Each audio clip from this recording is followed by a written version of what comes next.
स्वागत है। आज हम बात कर रहे हैं उस आवाज की जो शायद हम सबसे ज्यादा सुनते हैं। हमारी अपनी। बिल्कुल। मतलब हम खुद से क्या कहते हैं। हमारे पास डॉक्टर शैड हेम्स्टेटर की एक काफी जानी मानी किताब है, what to say when you talk to yourself. उसके कुछ नोट्स हैं। हाँ। और किताब की जो सबसे कोर बात है वो बहुत पावरफुल है। आप वही बनते हैं जिसके बारे में आप सबसे ज्यादा सोचते हैं। हाँ। और आप क्या सोचते हैं ये इस पर निर्भर करता है कि आप खुद से क्या कहते हैं। बिल्कुल, ये कनेक्शन बहुत गहरा है। तो सवाल ये है कि क्या वाकई हम खुद से बात करने का तरीका बदलकर अपनी पूरी जिंदगी बदल सकते हैं। मतलब ये सुनने में बहुत बड़ा लगता है। हाँ, लगता तो है। चलिए आज इसी सवाल को थोड़ा खोलकर देखते हैं। तो हेल्मस्टेटर बताते हैं कि हम खुद से कैसे बात करते हैं। उसके 5 लेवल होते हैं, 5 स्तर। हाँ। पहले 2 तो काफी सीधे लगते हैं। लेवल 1 है नेगेटिव स्वीकृति, जैसे मैं ये कर ही नहीं सकता। हार मान लेना जैसा। हाँ बिल्कुल। और दूसरा है बदलाव की जरूरत पहचानना, मतलब मुझे ये करना चाहिए। हाँ, चाहिए, लेकिन करते नहीं अक्सर। एग्जैक्टली। इसीलिए इन्हें सबसे कमजोर माना जाता है ना, क्योंकि ये या तो हमें वहीं फंसा देते हैं। हाँ, या फिर कोई हल नहीं देते, बस एक इच्छा रह जाती है। सही कहा। हाँ, और फिर आता है तीसरा लेवल, वो है बदलाव का फैसला। मैं अब कभी ऐसा नहीं करूंगा। ये थोड़ा स्ट्रांग लगता है। हाँ, इसमें एक इरादा दिखता है। इरादा है, बिल्कुल। लेकिन असली गेम चेंजर जो कहते हैं वो है चौथा लेवल, बेहतर आप। यानी मैं ऐसा हूं। मैं हूं, इसमें क्या खास है? देखिए फर्क समझिए, ये सिर्फ नेगेटिव को रोकना नहीं है, ये एक्टिवली मतलब सक्रिय रूप से एक नई पॉजिटिव सच्चाई बना रहा है।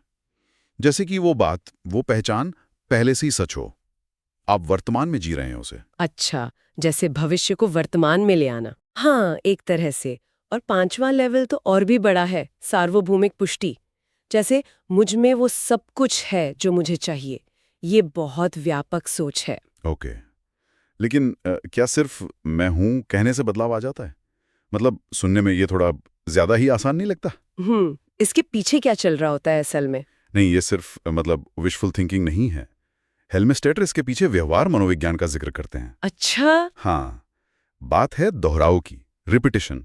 जैसे हम कंप्यूटर को बार बार कमांड देते हैं तो वो प्रोग्राम हो जाता है ना। हाँ हाँ। वैसे ही जब हम शब्दों और विचारों को लगातार दोहराते हैं तो हम अपने दिमाग को एक तरह से रीप्रोग्राम कर रहे होते हैं। रीप्रोग्राम? हाँ, आजकल इसे न्यूरोप्लास्टिसिटी कहते हैं।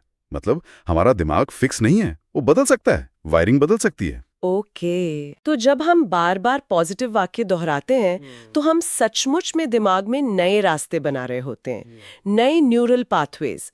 इससे वो नया व्यवहार या सोच ज्यादा स्वाभाविक लगने लगती है, आसान हो जाती है। अच्छा, तो ये एक तरह की मेंटल एक्सरसाइज हुई। यस, दिमागी कसरत। बिल्कुल बिल्कुल सही। चलिए ये तो समझा। अब सबसे जरूरी बात, इसे असल में इस्तेमाल कैसे करें। मान लीजिए कोई है जो हमेशा सोचता है मैं हमेशा लेट होता हूँ यार, मुझसे टाइम मैनेज ही नहीं होता। हाँ, ये बहुत कॉमन है। तो किताब का प्रैक्टिकल पहलू यही है, उस पुराने नेगेटिव विचार को पकड़िए और उससे एक नए पॉजिटिव और सबसे जरूरी वर्तमान काल के कथन से बदलिए। वर्तमान काल। हाँ, तो मैं हमेशा लेट होता हूँ, ये बन जाएगा मैं एक समयनिष्ठ और सुव्यवस्थित व्यक्ति हूँ। मैं अपना समय आत्मविश्वास और आसानी से मैनेज करता हूँ। ओके, मैं हूँ ना कि मैं बनूंगा। एग्जैक्टली। और हेम्स्टेटर कहते हैं इसे सिर्फ सोचो मत, इसे लिखो, इसे जोर से बोलो या रिकॉर्ड करके सुनो। जोर से बोलना या सुनना? हाँ, क्योंकि ये सिर्फ सोच बदलने की बात नहीं है, वो इसे असल जिंदगी के लक्ष्यों से जोड़ते हैं। कॉन्फिडेंस बढ़ाना, करियर, सेहत, रिश्ते, यहाँ तक कि बुरी आदतें छोड़ना।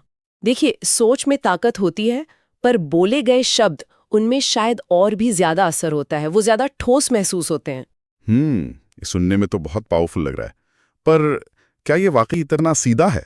मतलब क्या इसकी कोई कमियां या आलोचना भी है, कुछ लिमिटेशंस? हाँ हाँ, बिल्कुल है। कुछ बातें ध्यान में रखनी चाहिए।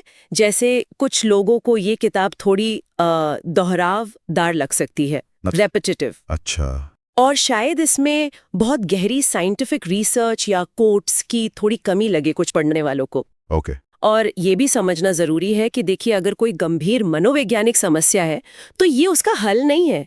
उसके लिए तो प्रोफेशनल मदद ही लेनी चाहिए।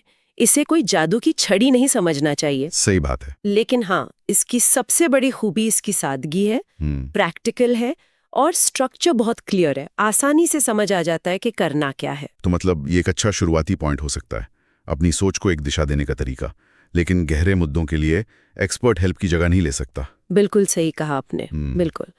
तो निचोड़ क्या है? सार ये है कि बदलाव का सबसे बड़ा टूल, सबसे बड़ा औजार वो हमारे बाहर नहीं है, वो हमारे अंदर है। वो भाषा जो हम खुद के साथ इस्तेमाल करते हैं, सेल्फ टॉक। जब हम उसे बदलते हैं तो हमारी मान्यताएं, हमारे बिलीफ्स बदलते हैं। और जब मान्यताएं बदलती हैं तो उनमें हमारी पूरी जिंदगी बदलने की ताकत होती है। वाह। जैसा किताब में कहा है, और ये लाइन मुझे बहुत पसंद है, मस्तिष्क बस उसी पर विश्वास करता है जो आप उसे सबसे ज्यादा बताते हैं। और आप उसके बारे में जो बताते हैं वो उसे वैसा ही बना देगा। उसके पास कोई और चारा नहीं है। उसके पास कोई और चारा नहीं है। हाँ, ये इरादतन सोच है, इंटेंशनल थिंकिंग, सिर्फ इच्छा नहीं। यहाँ एक दिलचस्प सवाल आता है दिमाग में। हाँ। आपने भी कहा और हेल्मस्टेटर भी कहते हैं कि सकारात्मक विचारों को सिर्फ सोचने के बजाय बोलने पर जोर देना चाहिए। हाँ। तो सिर्फ मन में पॉजिटिव सोचने और उसे अकेले में भी सही पर जोर से कहने, क्या इन दोनों के असर में वाकई कोई बड़ा फर्क हो सकता है? इस पर सोचने जैसा है। क्यों है ऐसा? ये वाकई सोचने वाली बात है। शायद बोलने से वो विचार ज्यादा कॉन्क्रीट, ज्यादा वास्तविक बन जाता है हमारे लिए। या शायद सुनने का असर अलग होता है। हाँ, हो सकता है। इस पर सोचा जा सकता है।